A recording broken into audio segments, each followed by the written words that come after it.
Yes! AEW Dynamite, Quake by the Lake. Not the worst name ever, because we live in a world where Great Balls of Fire exist, and GCW has their name, so... Okay. Jon Moxley fights Chris Jericho in Mortal Professional Wrestling Combat for the AEW Interim World Championship. And now, we are on the precipice of war. And Lionheart's back, so cool. And surprisingly, this is the second time they fought each other in a singles action in AEW since Revolution. They even advertised it as such. So I think that's to say something about the power of patience. And horrendous injuries to occur.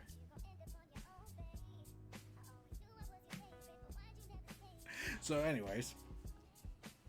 So Jon Moxley took on the Lionheart, Christopher Jericho, the whatever his possible numbers are, if he had any. And let's see. It started out being awesome as a technical wrestling thing, but Jericho has to be but you know, this is a Jon Moxley match, a Blackpool Combat Club match, so naturally we need to have a mandatory blood for the group. And somewhere Brian's probably thinking, that should have been me. Okay, Bree, I'm ready to go to bed now. Let's have it. Yeah, let's be real. Brian's probably thinking that. He's probably doing it right now. Seeing all that blood and it's caused him to have something else going through him. So, yeah. And I'm only making this as gross as it sounds because Brian is very horny these days. I'm starting to understand why Daddy didn't want him to go.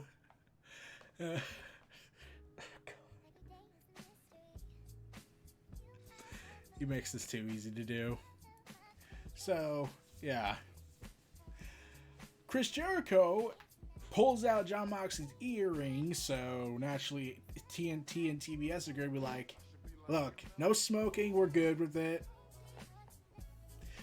And there's even this moment where Jericho puts him in the Lion Tamer walls of Jericho for the entire commercial break, which was kind of awesome. Because, like, you build up the suspense for the audience, especially since they freaked out when Jon Moxley got out of it. And Jericho's actually pissed off about it, so naturally you know that's going to mean hijinks ensue. They're fighting. Jon Moxley jumps off the top turnbuckle and crashes into Jericho and starts decking him in the head. And yeah, Jericho catches him again in a code breaker because we have to do that. And then, out of nowhere, Jericho launches the Judas Effect. And we think it's the end because they have had to advertise that no one is kicked out of the Judas Effect. No one. Not even Kenny Omega. Kenny, by God, Omega. So naturally, Jon Moxley kicked out of it, so naturally the crowd goes wild! And Jericho has a temper tantrum. For a second, I kept thinking he was going to do a callback to his conspiracy theory days when he went heel in WCW, which was hilarious. Oh, and then he crashes into the turnbuckle and he's bleeding profusely to the point that he's a Crimson Mask much quicker than Jon Moxley did. Ouch. And then Jon Moxley chokes the living life out of him even after a bat fails to take him down because Sammy Guevara accidentally threw it too far. Hey, Sammy, enjoy your wedding. Stop acting like everyone's a victim. Stop acting like you were the victim and every end of the crowd turning on you. It's how you've handled the criticisms. Oh, and how you handled the tribalists harassing you over your relationship status. You shouldn't have went after everyone entirely. Just, you all make evident the tribalists were going to hate you anyways. At least because you exist in AEW. So, at least he's a heel and not denying it. Better than Cody handled it. And Jon Moxley has this brutal ending to it. Like he chokes him out, elbows him in the skull, punches him as much as he can to get him to tap. And there was a point in time in this match I really thought they were really gonna do it. They were gonna give Jericho the belt, and I was like, has that ever happened? Not just in AEW, probably otherwhere, where the interim belt holder lost the title right before the main guy would come back. Like, has that happened? No, I don't think so. Because they got me suspensive. Like, I had my suspension of disbelief. I really thought for a moment that was going to happen. And Moxley survived. And the JAS came out to pummel the living lights out of him in an inner circle fashion, and then brought in the 2.0 guys. Oh, by the way, everyone's favorite, Garcia, the Dragon Slayer, is going to fight Bryan Danielson in a 2 out of 3 falls match at the House of a Dragon presented event of AEW.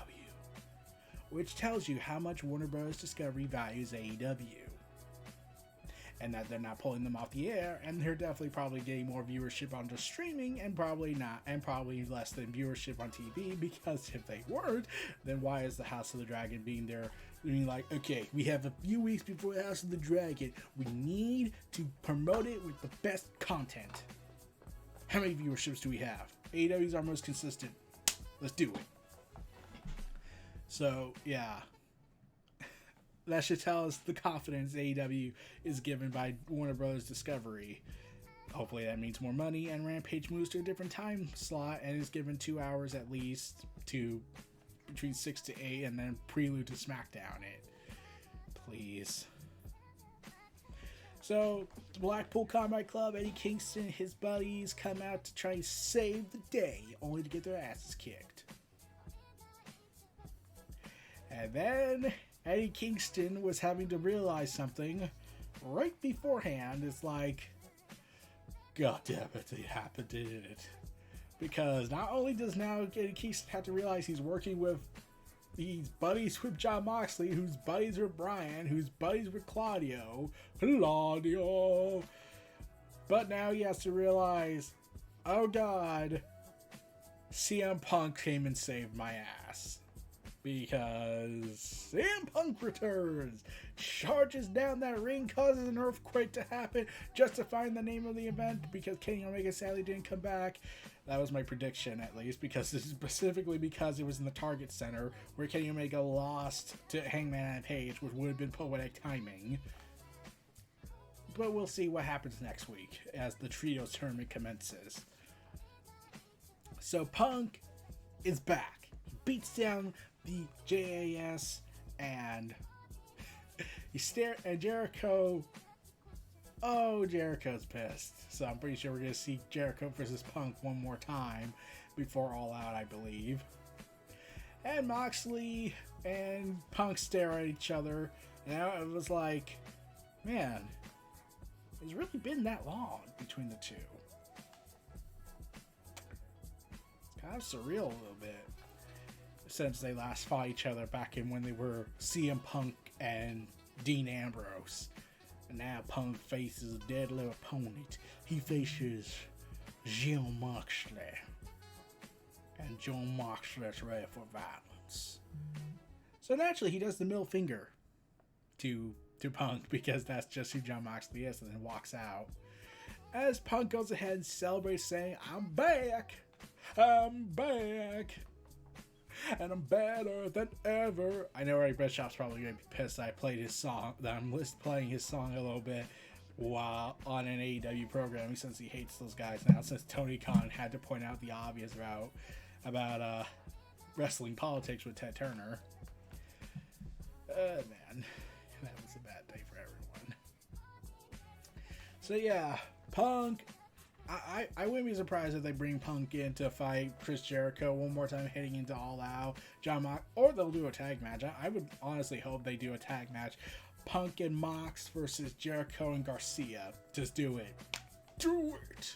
That would be an awesome match. Man.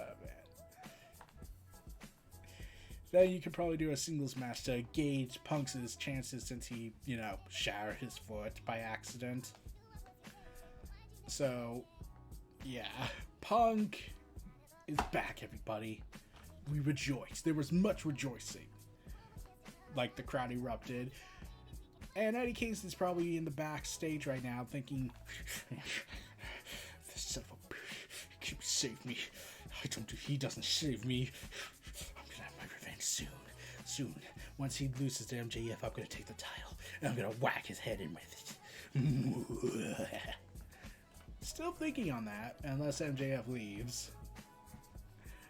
Oh, man.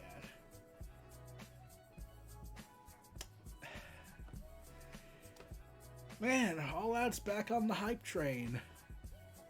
Looking forward to all that insanity. I wonder how they're going to do. Are they going to have a straight up normal match, or are they going to have a ladder match? Because Tony Khan is going to be like, I need a ladder match. We need to justify title unifications with ladder matches.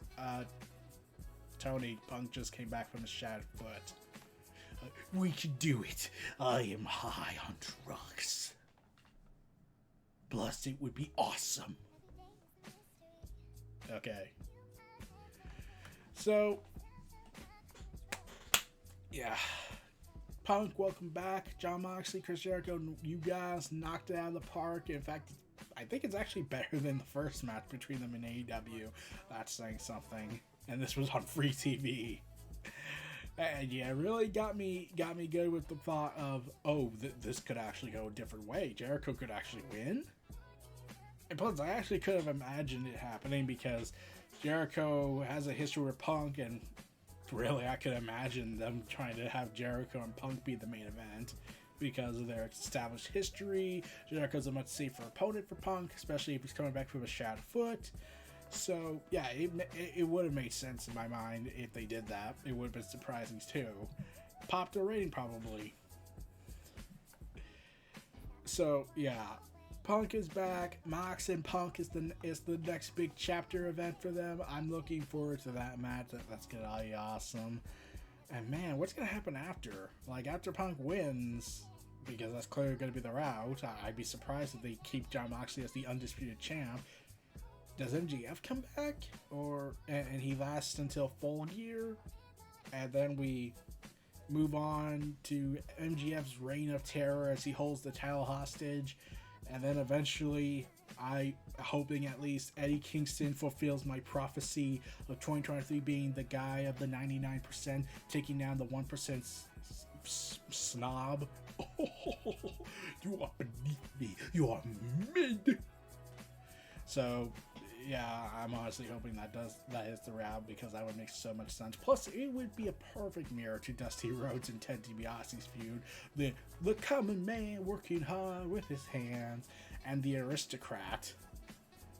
So, that makes sense to me. It would be a good callback. But we'll have to see down the road. That's fantasy booking right now, so we'll have to see. I'm looking forward to what happens. This was Neo Reality Entertainment, the WrestleVerse presenting AEW Dynamite Quake by the Lake. Jon Moxley versus Chris Jericho, Lionheart. Feel free to like, comment, subscribe. Check out the content in the description below. Stay tuned for more. I'll see y'all again next time, and peace and take care, and have a good day, everybody.